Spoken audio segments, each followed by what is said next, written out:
Hi అండి, అందరికీ నమస్కారం. Welcome to my channel Souji thoughts.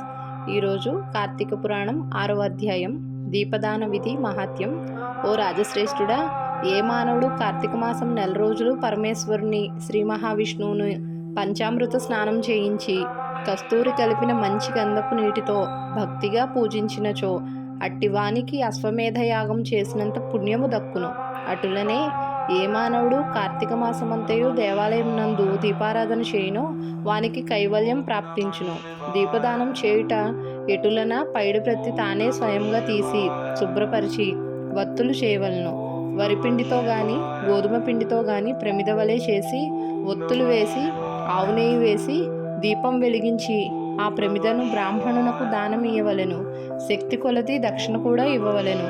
ఈ ప్రకారంగా కార్తీక మాసమందు ప్రతిదినము చేసి ఆఖరి రోజున వెండితో ప్రమిదను చేయించి బంగారంతో ఒత్తిని చేయించి ఆవుని నిండుగా పోసి వెనుక చేసిన ప్రకారంగా గోధుమ పిండితో ప్రమిదం చేసి ఆవు నెయ్యి పోసి దీపం వెలిగించి ఈ నెల రోజులు దానము చేసిన బ్రాహ్మణునికే ఇది కూడా దానము చేసిన బ్రాహ్మణునికే ఇది కూడా దానమిచ్చిన ఎడల సకల ఐశ్వర్యములు కలుగుటయే కాక మోక్షప్రాప్తి కలుగును.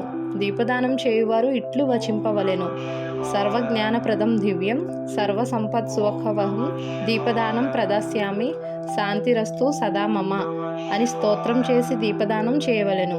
దీని అర్థమేమనగా, అన్ని విధములా జ్ఞానం కలుగు చేయనదియు సకల సంపదలు నిచ్చునదియు నగు ఈ దీపదానం చేయుచున్నాను, నాకు శాంతి కలుగుగాక అని అర్థము.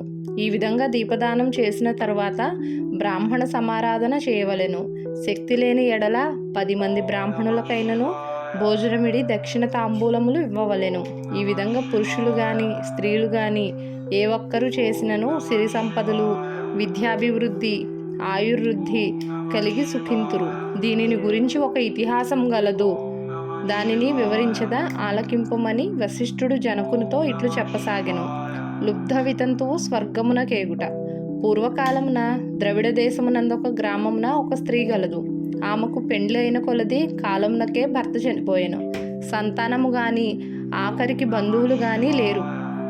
అందుచే ఆమె ఇతరుల ఇండ్లలో దాసి పని చేయుచు అక్కడే భుజించుచు ఒకవేళ వారి సంతోషం కొలది ఏమైనా వస్తువులు ఇచ్చిన ఎడల ఆ వస్తువులను ఇతరులకు హెచ్చు ధరకు అమ్ముకొనుచు ఆ విధంగా తన వద్ద పోగైన సొమ్మును వడ్డీలకు ఇచ్చి మరీ డబ్బును కూడబెట్టుకొనుచు దొంగలు దొంగిలించి కూడా తీసుకొచ్చిన వస్తువులను తక్కువ ధరకు కొని ఇతరులకు ఎక్కువ ధరకు అమ్ముకొనుచు సొమ్ము కూడబెట్టుకొనుచు ఉండెను.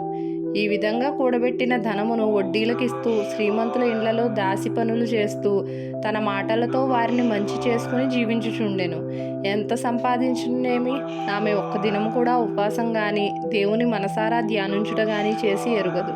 పైగా వ్రతములు చేసేవారిని తీర్థయాత్రలకు వెళ్ళేవారిని చూచి అపహేళన చేసి ఏ ఒక్క భిక్షగానికిను పిడికెడు బియ్యం పెట్టక తాను తినక ధనమును కూడబెట్టుచుండెడిది. అటులో కొంతకాలం జరిగెను. ఒక రోజున ఒక బ్రాహ్మణుడు శ్రీరంగంలోని శ్రీరంగ నాయకులను సేవించుటకు బయలుదేరి మార్గమధ్యమున ఈ స్త్రీ ఉన్న గ్రామమునకు వచ్చి ఆ దినమున అక్కడొక సత్రములో మజిలీ చేసెను. అతడు ఆ గ్రామంలోని మంచి చెడ్డలను తెలుసుకొని ఆ పిసినారి స్త్రీ సంగతి కూడా తెలుసుకుని ఆమె కడకు వెళ్ళి, అమ్మా, నా హితవచనము ఆలకింపుము. నీకు కోపం వచ్చినా సరే నేను చెప్పుచున్న మాటలను ఆలకింపుము. మన శరీరము శాశ్వతం కావు, నీటి బుడగల వంటివి. ఏ క్షణములో మృత్యువు మనల్ని తీసుకొని పోవునో ఎవరూ చెప్పలేరు. పంచభూతములు సప్తధాతువులతో నిర్మించబడిన ఈ శరీరంలోని ప్రాణము జీవము పోగానే చర్మము మాంసము కుళ్ళి దుర్వాసన కొట్టి అసహ్యంగా తయారగును. అటువంటి ఈ శరీరాన్ని నీవు నిత్యమని భ్రమించుచున్నావు. ఇది అజ్ఞానంతో కూడిన దురాలోచన. తల్లి, నీవు బాగా ఆలోచించుకొనుము.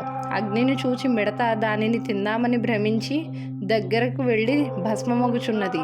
అటులనే మానవుడు కూడా ఈ తనువు శాశ్వతమని నమ్మి అంధకారంలో పడి నశించుచున్నాడు. కాన నా మాట ఆలకించి నీవు తినక ఇతరులకు పెట్టక అన్యాయంగా ఆర్జించిన ధనము ఇప్పుడైనా పేదలకు దానధర్మములు చేసి పుణ్యమును సంపాదించుకొనుము. ప్రతిదినము శ్రీమన్నారాయణుని స్మరించి వ్రతాధికములు చేసి మోక్షమునందును. నీ పాప పరిహారార్థముగా వచ్చే కార్తీక మాసమంతయు ప్రాతకాలాన నది స్నానమాచరించి దాన ధర్మములు చేసి బ్రాహ్మణులకు భోజనం పెట్టినచో వచ్చే జన్మలో నీవు పుణ్యవతివై సకల సౌభాగ్యములు పొందగలవని ఉపదేశమిచ్చెను. ఆ వితంతువురాలు బ్రాహ్మణుడు చెప్పిన మాటలకు తన్మయురాలై మనస్సు మార్చుకుని నాటి నుండి దానధర్మములు చేయుచు కార్తీక మాస వ్రతమాచరించుటచే జన్మరాహిత్యమై మోక్షము నొందెను. కావున కార్తీక మాస వ్రతములో అంత మహాత్మ్యం ఉన్నది.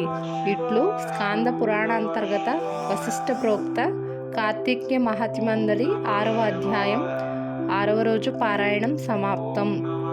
ధన్యవాదాలండి. ఛానల్ కొత్తగా చూస్తున్న వాళ్ళు లైక్ చేయండి, షేర్ చేయండి, కామెంట్ చేయండి, సబ్స్క్రైబ్ చేసుకోండి.